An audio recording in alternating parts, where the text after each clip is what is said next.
Guys, we are out here with Jared, the agronomy manager for Wyffels. I got that right? Yep. Cool. Nailed it. And we're gonna be checking out the high yield test plot today, talking about some corn, just looking things over in general. So, compared to everything you've seen so far, I know we've been in the field for like a minute, what do you think?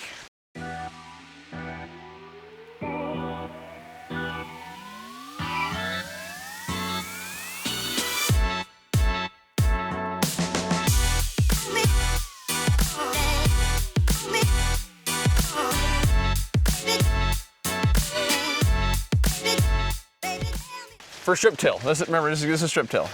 To be honest, I think I've only seen one bad field in southern Minnesota this year. Yeah, that makes sense. No, it looks great. I mean, everything has got good color. Some of the root digs we've done, I mean, the roots are really great. I mean, it's been fairly dry we've had a fairly dry start to the growing season, which is always a good thing for root development because roots like oxygen to grow. What about the cold start? Yeah, there was a few. I mean, we did, because I assume this was planted in early April before that April 25th rain. Yeah, it was April. This was 21st, the high yield test plot was 22nd. Yeah, so I mean, and then we had that kind of 3 days of rain, mist kind of rain, 25th to the 27th. Okay. And then it turned cold. So when you planted it, it was probably like 80 degrees. Yeah, it was warm. And then we turned cold, and yeah, I mean, some of this corn, this probably took over 2 weeks to emerge, I imagine. Oh yeah. So, I mean, there was a little bit of struggles there in some cases, especially if you had like high amount of residue or something like that. All right, I'm gonna do this quick. Here's the height of the normal corn. This is 4487. And this is 5684 high yield. I'm kind of curious to see what the 5684 non-high yield is compared to the 4487. Yeah, that would be interesting because the 4487 has been shorter. It's not as quick, it doesn't have as quick a growth. Yep. And it's probably shorter in general. Yeah. Just not as aggressive. It's kind of all year. It seems like the 4487 was just behind a little bit, Yep. but I think that's just a... Kind of a product of the hybrid. Yeah. It's just slower. I mean, 5684, if you could like fill the bin with looks, your bins would be overflowing. Yeah. I mean, this thing looks great. Obviously we hope that it yields well, Yep. but it sure looks really good this year. Yeah, especially I've put so much fertilizer on this already, and I gotta do some foliar passes yet and 2 fungicide passes yet. Yeah, and in terms of all the hybrids, I know when we talked about this a year or Yep. more ago, or Yep. this was a hybrid that I think is well suited for that. I mean, because it's going to use the groceries if you give it to it, right? Yeah. I mean, the economics of these things are always a different conversation, right? It's kind of like, hey, what could we actually do? What is the Yep. actual potential here? Whether you make money or not, I mean, that's a different question with, Yep. But you kind of got to experiment. Well, I'm gonna make money because all the fertilizer is free. but yes, no, that is the conversation because Could I get that deal too? you can throw the coals to it, but yeah, if it's not a good ROI, it's not worth it. But that's kind of what we're doing here. We're trying to learn Yep. what is our maximum. And I just was at a farm here, I think it was last week. Some guys that actually have a field, a quarter section that's drip irrigated. Yep. And basically what they've learned, I mean, they're kind of synopsis of this. They spent a lot of money to put irrigation, subsurface irrigation under this quarter Yep. of land. And their summary is that we're probably not as water limited as we thought. We're more fertility limited. And Yep. if you want to get those really high end special yields, 300 plus yields, you got to make sure you got the fertility there because Yep. a standard program just isn't going to be quite Interesting. enough. I've always wondered about those But here's like our soil just holds moisture so well. Yeah, you're probably holding about 9 to 10 inches of available water. Yeah. Something like that. And I was really amazed too. I was walking the organic the other day and didn't rain overnight, just a dew. Every single corn plant had a nice little puddle around the bottom. Yep. So. Yep. Yeah, and you can almost tell it's just, did you guys get any rain here last night or not? About a quarter inch. Yep. A quarter inch? Yeah. Boy, you wouldn't even know it. No, you wouldn't. That's a quarter what my app says. It's been fairly accurate. Yeah, But I believe it. yeah. Well, should we dig a couple up? Is there any physical, I'm not expecting to see any nutrient deficiencies on any of these leaves or anything. No, and honestly, if we do, it's probably going to be like compaction related or you Yeah. drove over it or something. We probably will, because I spread Pell lime, they did it this direction, so you probably will see. Yeah, like here there's a little dip Yeah, where I it's think a little this lower. is probably where they drove this way. Yeah, should we dig up a plant or two? Huh? Maybe just one plant, huh? Yeah, we don't want to to hurt the yield too bad. I'm trying to get on a record board here. Yeah, couple's fine. Hey, the good news with this hybrid is it's very flexy. Yep. So honestly, if we lose a few plants, you'll be just fine. It's got these big honking ears anyway. At least I'll tell you that to make you feel better. Yeah, I appreciate it. Yeah, and we were just at a plot, well, not that far from here, maybe 15 minutes from here this Yep. morning. And I should have had Greta dig it because she's the one that did the digging. And we actually no, it wasn't this hybrid. It was one right next to it. But actually successfully got a root that went Really? all the way down to here. It was about 3 feet deep. Wow. And it is just kind of incredible, the rooting development that we've seen this year. You know, with being fairly dry soil, roots like oxygen to grow, right? Yep. If you have oxygen in the soil, not too wet, we have a lot of growth. So I don't know, what was it? 3 weeks ago we came out and did some root digs. Yeah. And that video is actually not up yet. It should be up here hopefully shortly. But it was amazing the difference. That was when we were actually able to get the whole root yet. Yep. And it was amazing how much bigger these roots were than everything else. Yeah. But now we're getting to a point where to get them out without cutting everything off. Yeah, it gets to be really hard. Yep. And actually, I am seeing some rootworm feeding here, Are ya? unfortunately. Okay. Interesting. Yeah, you can see kind of these discolored Yep. roots. We'll probably we may be able to find a larvae that comes out of here. Otherwise, we can certainly float some root balls to see. Okay. But yeah, the rootworms basically will just kind of Eat up the side. go inside there. Basically, they'll be kind of inside this little shell, Okay. if you will. Sometimes if you just hold it, you'll see them come out. Or on the ground. Sometimes you can see them on the ground. So I've seen a larvae. I don't think I've ever seen an actual. Well, I've seen when they're fully grown too. When Oh, you're the sticky- beetles? The beetles, but Yep. that's not one, is it? No. But yeah, they're basically little white larvae with a dark head. Okay. Pretty much. So So yeah, we it's- can always grab a couple root balls outside the high yield area maybe. Yeah. And we can see what we find. 5684. Is that a smart stack? Nope, so 5684 is a power core and list. Okay. So the 4 at the end indicates power core and list trait, basically. Okay. I don't know if I had any below ground traits or not. Nope, so 5684 does not. Okay. Just above ground only. So like corn borer protection. Yep. and What about the have you. 4487? That would have, that's a VT4 Pro hybrid, Okay, so that so would that does would have have- some below ground. Okay. So that'd be a good one too if we go over there. We Yep. could dig some roots just to see. Of course, I didn't get it very centered there. Say last year you nailed it. Even a blind squirrel finds a nut once in a while.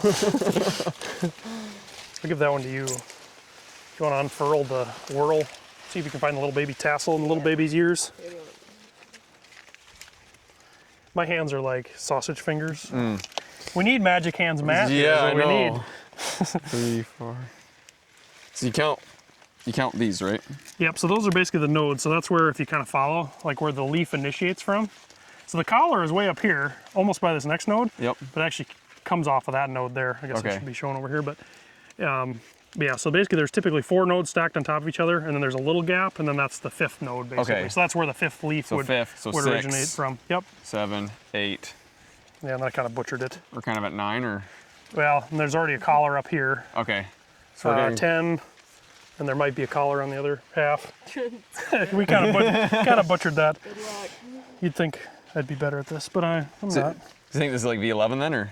Yeah, probably somewhere in there. Most of the corn, I guess, that I've looked at is kind of in that V8 to V11 Okay. stage, somewhere in there. So, honestly, at this point in time, I guess I don't get too carried away with staging. 'cause Yeah. It doesn't. I'm just trying to think. Most of the passes are done, and it doesn't necessarily matter. I know that I need to much, do a foliar pass here. I think V10 was like optimum, The but target? I'm just so busy. Haven't Yep. got down. Yep. I think as long as I kind of get as long as I get by this weekend, I think I'll probably be fine. Yeah. Do you What have do the you- other half of that? Yeah. What do you think about foliar Oh, that's gone. timing? Yeah, I mean, my mind with foliar is if you go too early, a lot of it's going to end up on the ground. Yeah. So if you actually want something to get into the leaf, obviously you don't want to. You want some. Yeah, you need the Mass. leaves there to intercept it. So Okay. I don't feel too bad then. yeah. What are y'all gonna put on here for foliar? Oh, it's a mixture of green lightning and an agro liquid product that has some potassium and Some nitrogen, some maybe? nitrogen and some other stuff in it. Yeah. Gotcha. Yeah, there's a lot So- of products out there. Yeah. To be honest, I don't even kind of drop it off. I don't even know what's exactly on it. Just hope it works. Yep. But yeah, so we are, basically we're square in the middle of the, did you find any? I'm working on it.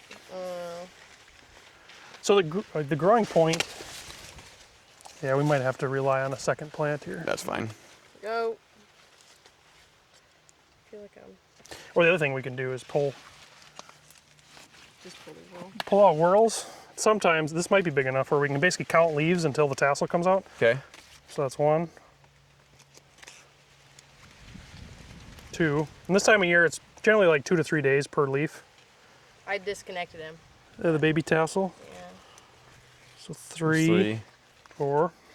Now it gets harder. That's yeah. What is this, number 5? 4.5. Yeah. Yeah, this is 5. Yes, that's the rest of 5. Yeah. They get so little. It's like thin paper. Okay, that's 6, right? Mm-hmm. 7. I can feel the little tassel in there. Now the question is this the rest of 7 or is that 8? I think that's 8. I think that's 8. Yeah. And I think it's the tassel next. That's why I usually just say the tassel's in there somewhere. Anyway, I'm pretty sure it's there. We'll just say 8 leaves. She's got one. Yeah, and then that's the baby tassel there. That's cool. And there, we could look for 8 ears too. All the little baby ears are there too. So yeah, we're about 8. Let's just say 8 leaves from tassel. So that's 8 times 2 would be 16. You're or 3. 2 to 3 days Yep. until tassel. So you're probably, basically, within 3 weeks about of tasseling, Okay. I would say. So, which puts us what, the week after 4th of July, something like that. Yep. Somewhere in there is when I'd start to expect to see some tassels. Okay. We're kind of in the square in the middle of ear development time. So we've already determined the girth if we find a baby ear, but we're right in the middle of the girth phase. So however many ear kernel rows around, 16, 18, 22, whatever it is. And basically we're in the ear length determination phase. So how long is that ear gonna be? Is it gonna be 40 kernels long, 60 kernels long, like in terms of potential length? Yeah. So how long is that phase for? From like V what to what? Yeah, so girth we generally say is determined, kind of V6 to V7, 8, somewhere in there. Yep. And that's mostly genetic, so you're not going to influence that a whole lot. Yep. Whether it's beautiful corn or kind of stunted, it's going to be pretty consistent. Yep. And then length will be determined from basically that V8, 9 time frame, and then total length is determined until just prior to pollination, basically, or tassel.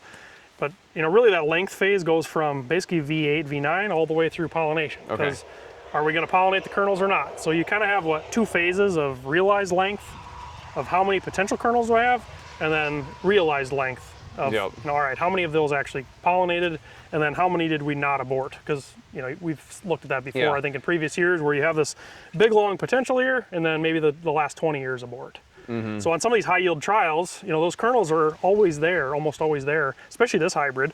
It's not uncommon to see, 10, 15 kernels on the tip that, abort, right? They're not gonna fill. And the question on here is, man, can we fill those out and get those extra 15 kernels long, in addition to the 40 kernels. I think that's why 5086 has always impressed me, because every time I plant a 5086, it's always like you hold a 5086 ear, you're like, yeah, this is a underwhelming. This is an underwhelming average ear, and then you combine, you're like, where in the heck are these numbers coming from? Because I think it's because that tip is filled out. Yeah, and also the kernel depth. The depth, yeah. I mean, that's one where 5086 is one, and that's honestly most modern hybrids today. It's most of their yield is built from a depth standpoint, right? The 5086 style, where you have this big deep kernel and you're just packing more starch into that big kernel. Like 5086, the trick we always would show is like if you have a dime, break the ear in half and put the dime on top of the corn cob. That corn cob's about the size of a dime. Which when you're setting up your combine is actually a big deal compared to, let's just say like 3576. It's a hybrid that's got a lot bigger corn cob. You have to change your combine settings quite a bit to accommodate those differences in cob size, basically. But there's just a lot of different ways to build yield. Most hybrids are very kernel weight driven, I guess. And this one would be, no different. A big part of this one is kernel weight. And that's kind of the flip side. So we want those kernels to hold on, and then we want to fill them all too. And that's where grain fill is really important, minimizing stress. And the one thing we can't control, which is water, right? If Mother Nature doesn't give us timely rains, usually that's the biggest thing. But so far here, we've been good. Yeah. So hopefully August provides as well, but July and August, but. Yeah, I mean, you can't ask for a better looking field of corn. Really, honestly, it's 99% of the fields right now are about as good as they can look. Well, I was at a wedding this past weekend, and that was the discussion. It was like, you can't even tell who the bad farmers are this year. It's just. Exactly. And I think a lot of that goes back to our planting conditions. you know, we can mess a lot of things up at planting, or we can Yep. do a lot of things right. And, you know, unfortunately, every year is unique, right? I mean, Yep. this year had excellent planting conditions, which sets yourself up for high potential.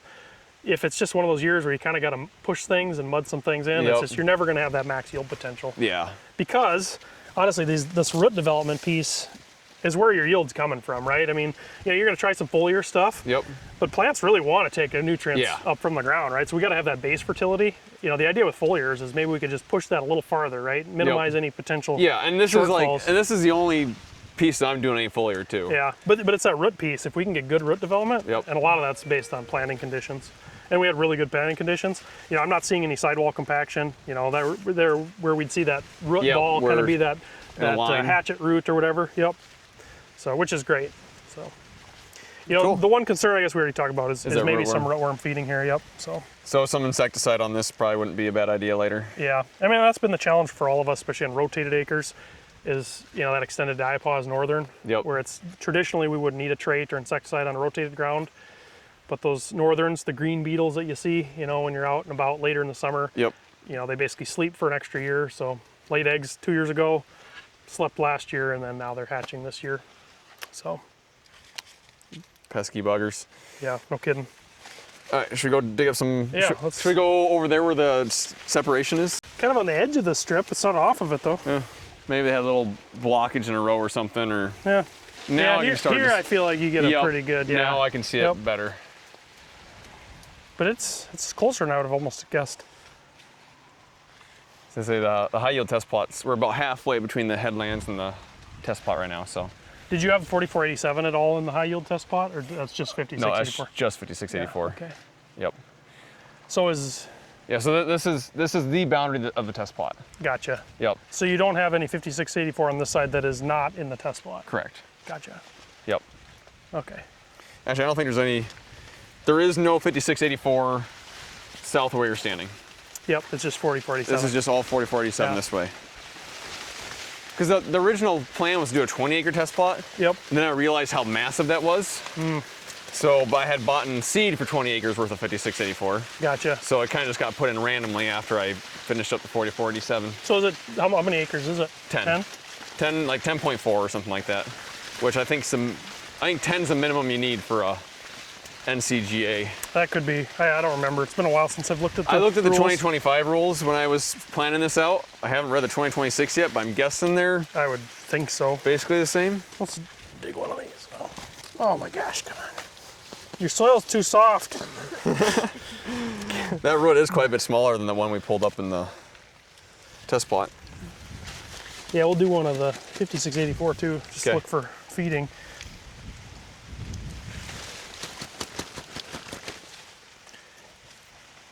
Guess the soil's kind of stuck there, but I'm not seeing any feeding there, which is good. Yep. This has below ground protection though too. Yep. And this is 5684, right? Yep. Get one that's about equal spaced here. I should have a tiling spade so I can get deeper, There you go. especially this year, as deep as the roots go. Like a regular shovel, you almost need to dig a hole. You should just have a mini axe you bring along everywhere. Now that would be, maybe I get Whiffles to buy me one. Yeah. There was one at a local auction this a couple weeks ago. It was like the kind that you can drive through a door. Oh, the really I could really probably tiny. load it in the back of the pickup. Fit it down. Can you fit it down 30-inch rows? Just about. Just put little like steel plates on the side so that it bends it around. Yeah, that would be perfect. You almost need that this year. I mean, look at all these root hairs Yeah, there. that's Yeah, I guess- insane. 5684 roots are a little bit have more mass to them for sure. And just you can kind of just see the different style. Like these ones just have more, feel like fibrous roots up here. You know, these it's the tap roots obviously are bigger, or you know, the larger crown roots. Yep. Just have a different appearance, different look. Well, I'm excited to see because last year 4487 won the plot, but I Yep. didn't have 5684 in it. Yep. I also think it's really cool to see Yeah, the little seed the there. little seeds still in there. And the colorant is really stuck there yet too. But yeah, here I'm not seeing the roots look a lot better here in terms of feeding. Yep. So Interesting. Like normally, I mean, the rootworm feeding is always really Yeah. sporadic and random, so it's not uncommon. I mean, usually you'll see issues in this little patch and not over there, and you know, part of it's just rootworm beetles when they fly around. they just lay them wherever, right? Yep. They usually look for good-looking corn, so I say I was just about to ask. They go for the nicest looking stuff. generally yes. So I mean, it just I don't understand cornworm beetles brains. I guess. You can't read into the minds of a cornworm beetle. Yeah, but as far as I know, it seems like they look for good-looking corn. Okay. And when they lay eggs, so that'd have been, in this case, it'd been 2 years ago. Yep. Which I mean, that's exact. When I chose out the high yield test plot spot, I overlaid like 8 years worth of data Yep, that's and where. put it in the best, Yep. the spot that was the darkest green in the map. So. Yep. Yeah, it looks like planting depth looks good. And you can almost, I might have my seed digging tool in here yet. Aha. Or a bottle opener. Yeah. And here you can kind of see the, it's too early for that. You can kind of see we're about Yep. at 2 inches. Yep. You can split the stalk here too. My $6,500 planter did a good job. I tell you what, those, because it's a 73. Maximerge, right? Maximerge 2. The first vac unit. I mean, really the basics of the planter Haven't changed. haven't really changed. As long as you do all the details right. Yep. I mean, yeah, so maybe a little bit more discolored kind of crown than I'd like to see, but nothing that's concerning by any means. What would lead to that? Basically like crown rot, or there's different pathogens that can infect. Okay. It's basically, at this point in time, it is when they would infect any crowns, but they're not going to express and cause a problem until later in the summer. So generally it's, if you have kind of cool, wet conditions early, and that's probably Yep. what would have potentially allowed something to infect or get inside. But then it's really just conditions throughout the rest of the year that would say yes or no, we're going to have a problem. Yep. This especially this hybrid, I'm not that worried about. I mean, this one generally is pretty strong. So you might have a little bit of discoloration, but it's nothing to be concerned of at this time. Just kind of curious. You should open this one up and see if it Yeah. looks the same. There you can still see the seed on that one. So Yep. basically this crown, now it's hard to see because it gets bigger, but it'll form at about 3/4 of an inch below the soil surface. But here you can basically see the soil line is right there. So Yep. you're pretty much right on the money at 2 yep. inches. So what were we doing with Matt? Were making fun of his magic hands? I Were think we doing this same thing basically? I think it was the same thing. I think it was baby tassel. Oh, that's right. Magic hands, Matt. It's hard to believe that was that long ago. Yeah, about a year ago. Probably not quite. Probably a little over a year ago. Yep. It was Very kinda similar. Same color in there. Yeah, and like I said, I mean, it's nothing to be concerned, but basically the whiter the better, generally. Yep. But yeah, there's a comparison. Okay. Otherwise, everything looks really good. I mean, root development looks good. Especially in dry areas, these roots, when they develop, if they come out and the soil's dry there, they won't grow because roots only grow into moist soil. Yep. So that's in some places. I've been in some places, maybe an hour west of here where they have missed, all the rains. Some of the later planted corn, these crown roots, when they came out, it was dry and it's still dry there, so they're not growing very well. You have Yep. some of these ones growing, but they're just kind of sitting there hanging out until they get a rain. Interesting. So that's good. I like to see that good root development there. So basically what I'm hearing is we got a lot of potential all over this field. A lot of potential. Cool. And I mean, here That's what I too, like to hear. you're not seeing any root, tomahawk roots or anything like Yep. that, or hatchet roots. I've done it. My tractor's way overkill for my planter, but I like having the 2 tracks because you're not pinching any rows. Yep. Yeah, I agree. Especially in wetter years. This year when it's dry, probably doesn't make as big a difference. Yep. But especially in wet years, you can sometimes see that. Yep. Actually, this year I've seen a few places where the tire tracks from tillage, like diagonally, Yep. look better. Oh, really? Yeah, a lot of years they look worse. This year, some places, it's very specific scenarios, but I think generally when you see that, it's when the soil's too fluffy. Okay. And there's almost too much air in the soil. So it doesn't get great contact. Yeah, and- so basically you might not have you might not have perfect seed to soil contact, but then when these roots start growing, there's just a lot of air in the soil, and depending on rainfall, So if they're really fluffy, not a lot of air in the soil, do they not go very deep then, or? yeah, I mean, I think it just limits their exploration in some ways. Okay. Yep. But every situation is a little bit different. Sometimes Yeah. it's positional availability of nutrients. Where the soil's a little bit tighter, you might get more mass flow just of water towards that, which brings nutrients with it. Yep. So, I mean, there can be all kinds of different things. But like a couple years ago, the tire tracks, I actually took some, the tire tracks looked greener. This would have been 2 years ago, I believe. The tire tracks looked greener in eastern South Dakota, and I actually took nitrate tests, in the tire tracks versus next to it. Yep. Normally there's less nitrogen in the tire tracks because more compaction, more denitrification. Well, in this case, the tire tracks, it was very wet that spring. The tire tracks looked dry. They dried out before everything Yep. else. And I think the compaction actually caused some of the water to move away, and then it flushed some of that nitrogen down more. Yep. Whereas actually in the top foot, I found higher nitrogen levels in those tire Interesting. tracks. So every year is different. Every situation is different. Every soil type, and you know that's what keeps this job kind of fun. You know, Yeah. it's like you're always wondering what the heck's going on. Every year there's something you're just like, Yeah, you think you got it figured out, Yeah. and then it's like there's always a curveball, something new every year. So cool. Well, sweet. I think that's about all I had for you here. yeah, I mean it looks good. Got good Yeah. potential. As long as you can control the weather knobs just Yeah. right, you'll have some really nice corn. my field down in Iowa was 2674 and 2386. Yep. Does that sound right? Yep. 100 and 101 day? Yep, that'd be it. Yeah. That field looks fantastic Looks too. great. Yeah, 2674 has been like it's like a rocket ship on the I say ground. that I mean, was the emergence looked great if you want to like for this year, especially for how cold it was. I always joke that hybrid's perfect for like if you just want to make the neighbor feel bad, Yep. like he's a bad farmer, put that hybrid right next to him. Because it does, it just comes up really fast, got a Yeah. lot of early vigor. It's Yeah. Like- and then there's 4487 where it's yeah, it's kind of the Kinda opposite. the opposite. It's it's just kind of a slow developer, right? Yep. It just doesn't. It's not real aggressive early, so. But yeah, I mean that's kind of the beauty of it, right? There's all diversity. That's why you don't plant all one hybrid, right? Yep. You know, you never know what Mother Nature's going to bring this year. If you could tell me what the weather is, I'd tell you what hybrid to plant. Yep. But we're just, we're guessing what the weather's going to bring, and that's why the diversity piece is so nice. And I think what's really cool too is Wyffels has you guys have so many hybrids across your lineup that just excel in everything. You're just kind of a good all-around hybrid.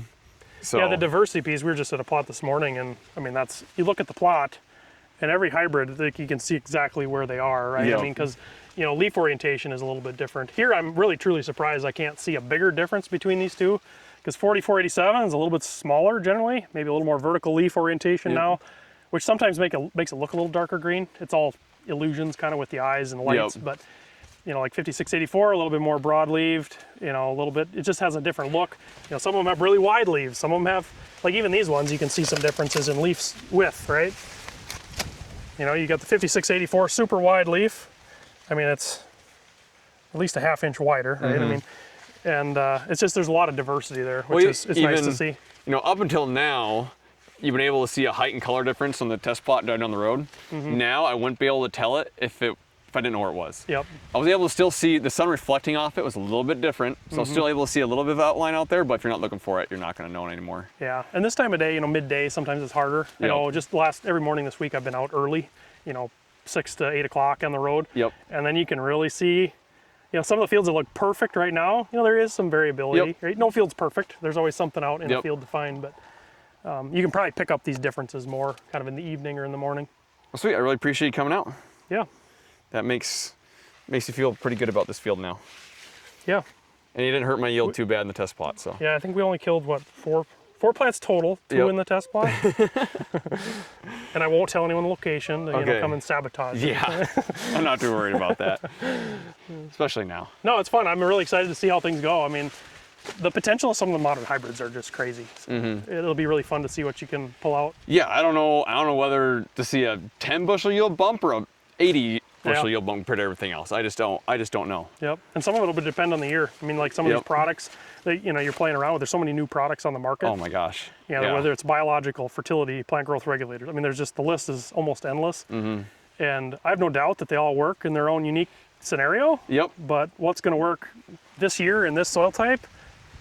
That's why doing some of this testing is so important. I think, Yeah. is because it's kind of on us because it's just even as a company, like we'd love to know more about these, but it's just there's so many products you can't really get to know Yeah. it.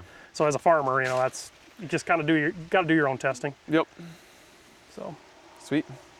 Okay. Well, thanks, Jared and Wyffels, for coming out here. And it's Greta, right? Yep. Yeah, and Greta, she doesn't have a mic, so she didn't really talk much. she's my tassel unwrapper. Tassel unwrapper. But yeah, if you guys want to stay tuned for the high yield test plot, make sure you guys get subscribed, hit the like button, and I'll see you in the next one.